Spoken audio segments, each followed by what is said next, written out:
네, 안녕하세요. 유한타증권에서 제약바이오 담당하고 있는 하현수라고 합니다. 이제 6월 초에 아스코에서 이제 유한양행의 레이저 티닙 관련돼서 이제 존슨앤존슨의 이제 임상 결과들 발표들이 몇 건이 있어서 이제 관련된 설명을 좀 드리고자 합니다. 두 가지 정도 임상 결과가 좀 주목할 만한 임상이었다라고 좀 생각을 하고 있는데, 지난해 이제 스모에서 공개됐던 마리포사 임상에서의 하위 분석 결과들이 공개가 됐었고, 전반적으로 이제 하위 분석 결과에서는 이제 고위험 환자군일수록 마리포사 타그리소 단독요법 대비해서 우위에 있는 결과들을 좀 보여줬었고, 주목해 볼 만한 임상 결과는 팔로마3라고 해서 레이저 티닙의 병용 약물인 아미반타맙의 피하 주사 제형과 이제 정맥 주사 제형들을 비교를 했던 임상이고, 임상에서는 이제 당연히 SC 제형으로 변경을 함에 따라서 IV 제형으로 맞았을 때 긴 투약 시간이 분 단위로 좀 줄어드는 모습들, 주입 관련 부작용들도 좀 개선이 되는 모습들을 보여줬으면서, 추가적으로 효과적인 측면에서도 PFS나 OS 같은 것들이 좀 개선되는 경향성을 보여줬다라는 것들은 이제 향후에 PFS 같은 경우의 연장은 실제로 약물의 투여 시간이 늘어나는 것들을 좀 기대할 수 있겠다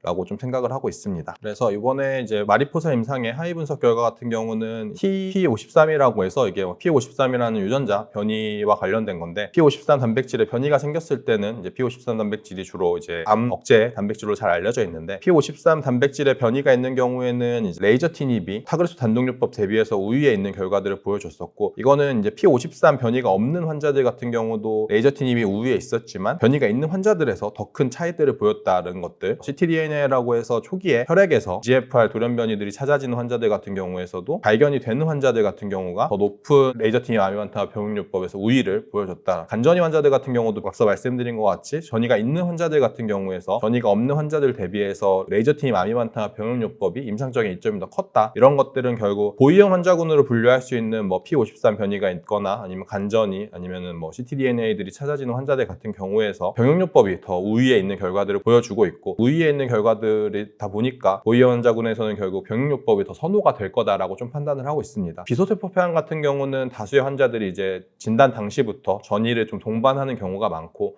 그리고 P53 같은 변이들도 동반되는 환자군의 비율이 높다 보니까 실제로 병용요법 같은 경우가 전체 시장에서 한 40% 정도를 좀 차지할 거다라고 좀 생각을 하고 있고, 그 시장 내에서는 플로라2 대비해서는 마리포사가 훨씬 더 이제 후속요법의 존재들도 있고 하는 측면에서는 선호가 될 수 있겠다 라고 좀 판단을 하고 있어서, 레이저 티닙 아미반타맙의 실제 출시 이후에 외출 성장은 병용요법 중심으로 좀 발생을 할 거다라고 좀 생각을 하고 있습니다. 팔로마3 같은 경우는 이제 레이저 티닙은 그대로 복용을 하고, 아미반타맙을 피하 주사로 맞는 군과 정맥 주사로 맞는 군들을 서로 이제 임상에서 비교를 했었고, IV로 맞는 아미반타맙 같은 경우는 이제 요법이나 투약하는 시점에 따라 좀 차이는 있지만 2시간에서 최대 6.5시간까지 걸릴 정도로 높은 이제 장시간을 소요를 하고 있고, 팔로마3에서도 이전 임상 결과가 유사하게 IV 투약군에서는 66% 정도의 이제 3등급 이상 4% 정도의 이제 주입 관련 부작용들이 발생한 반면, SC제형 투약군 같은 경우는 전체 13% 정도 IRR 부작용을 발생을 했었고, 3등급 이상 같은 경우도 0.5%로 확연히 좀 개선이 되는 모습들을 좀 보여줬다라는 것들은 SC 제형이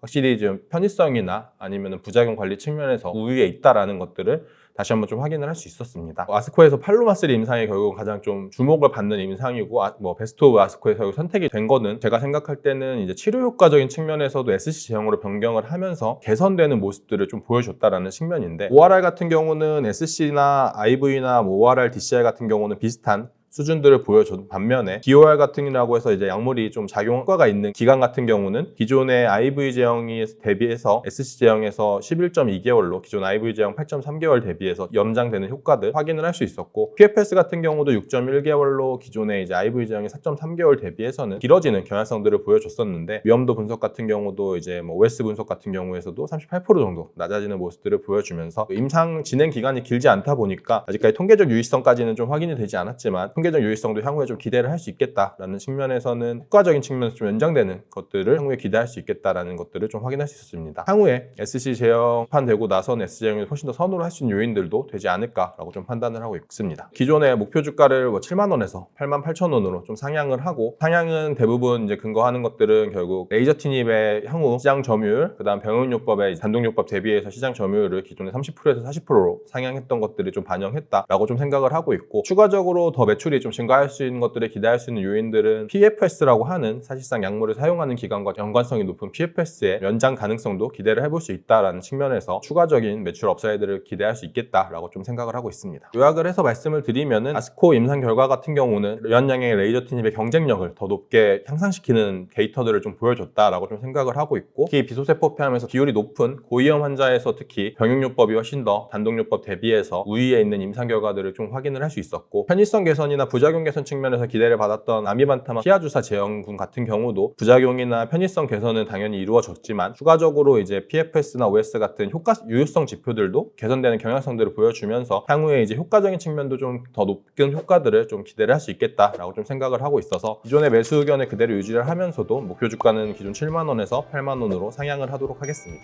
지금까지 들어주셔서 감사합니다.